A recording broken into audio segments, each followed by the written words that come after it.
గురువు గారు, భక్తి అనేది ముక్తికి మార్గంగా మనం పేర్కొనవచ్చు. అవునమ్మా. భక్తి అసలైన నిర్వచనం ఏమిటి?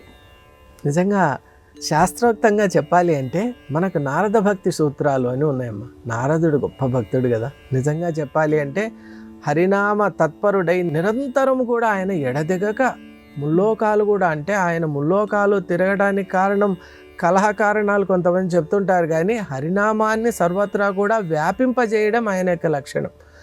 నిజంగా చెప్పాలి అంటే నారదుని యొక్క సంచారం సర్వత్రా ఉండొచ్చు. ఎక్కడ భగవన్నామం ఉందో అక్కడంతా కూడా ఉంటారమ్మా.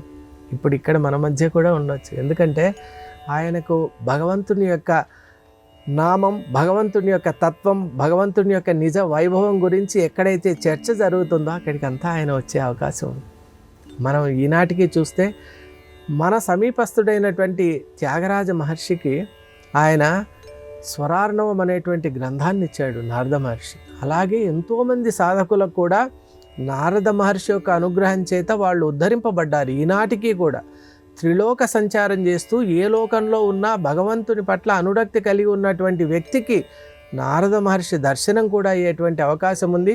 మనకు శ్రీమద్ భాగవతంలోనే ప్రహ్లాదుడు అంత గొప్ప భక్తుడు అయ్యాడు, హరిభక్తుల్లో అగ్రగణ్యుడయ్యాడు అంటే దానికి కారణం ఆయన నారద మహర్షి దగ్గర నుండి ఉపదేశం పొందటమే. అంటే మాతృ గర్భంలో ఉన్నప్పుడే ఉపదేశం పొందాడు, ఆ అనుగ్రహం పొందాడు. కాబట్టి అటువంటి దివ్యమైన శక్తి ఉంది. కాబట్టి మరి అటువంటి నారద మహర్షి భక్తికి ఇచ్చినటువంటి నిర్వచనం ఏమిటి నారద భక్తి సూత్రాల్లో అంటే, ప్రథమ సూత్రంలోనే ఏం చెప్పారు అంటే సాత్వస్మిన్ పరమ ప్రేమ రూప అని చెప్పారు. ఇది భక్తికి నిర్వచనం అమ్మ.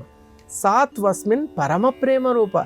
నిజంగా భౌతికమైనటువంటివి అనేక రకాలైన ఇవి మనం ప్రపంచంలో చూస్తూ ఉంటాం, కానీ పరాప్రేమ, పరమ ప్రేమ, భగవంతుని పట్ల ఉన్నటువంటి ఆ ప్రేమ ఎంత దివ్యమైంది అంటే అక్కడ రెండు అనేటువంటి వస్తువు లేదు, అక్కడ ఏకత్వమే ఉంది.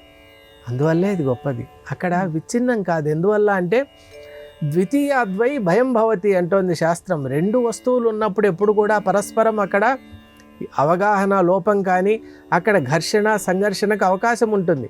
కానీ భక్తి అనేటువంటిది పరాప్రేమ కాబట్టి అది అద్వైతమే.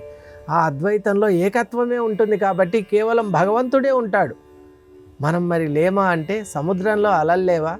మరి అలలు ఉన్నంత మాత్రాన అవి సముద్రానికి చెందవా? అలా ఉంటాం మనం. ఆ భావన ఎప్పుడైతే మనం చేసుకుంటామో అది నిజమైన భక్తి.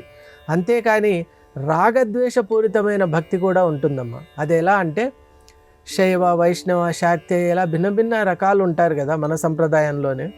ఇక పరమతాల గురించి అసలు ఆలోచన చేయలేం. మరి వారిలో భగవంతుని పట్ల భక్తి ఉండటానికి బదులుగా కొంతమందికి రాగం ఉంటుంది. రాగం ఉన్న చోట ఖచ్చితంగా ద్వేషం ఉంటుంది. అంటే ఈయన ఎందు అనురాగం, ఆయన ఎందు విపరీతమైన ద్వేషం. శివుడు అంటే ఇష్టం, విష్ణు అంటే ద్వేషం. విష్ణు అంటే ఇష్టం, శివుడు అంటే ద్వేషం. వీళ్ళిద్దరిలో అమ్మవారంటే కొంతమందికి ద్వేషం. అంటే దీనికి కారణం ఏంటి అని మనం ఆలోచన చేస్తే భక్తులుగా చెప్పుకునే వాళ్ళు నిజంగా భక్తి మార్గంలో లేరు.